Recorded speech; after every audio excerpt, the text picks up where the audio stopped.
不要以惡報惡，不要自己申冤。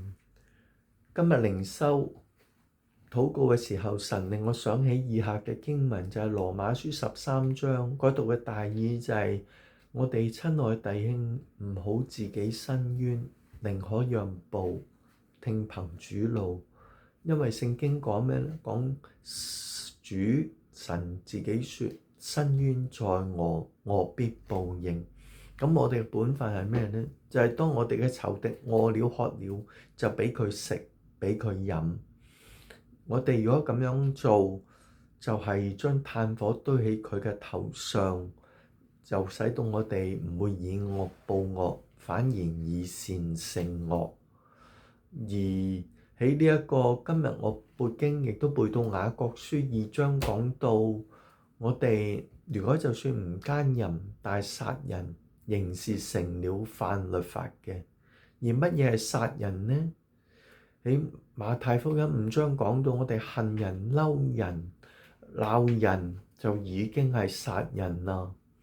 所以我哋應該點做呢？喺馬太福音5章，神跟住講咗2段經文，將一個意思重複咗2次，大家就知道我呢個係真理，都係好重要嘅真理，就係唔好以眼還眼，以牙還牙。我哋應該嘅係盡量去寬容人、幫助人、愛人，而唔係製造爭端、製造各樣嘅仇恨。而第2段就係喺呢一個跟住嘅經文講到，我哋唔可以好似古人教導咁，愛我哋嘅鄰舍而恨我哋嘅仇敵。我哋要愛我哋嘅仇敵，為嗰啲逼迫我哋、苦待我哋嘅人禱告。咁樣我哋先至係神嘅兒女。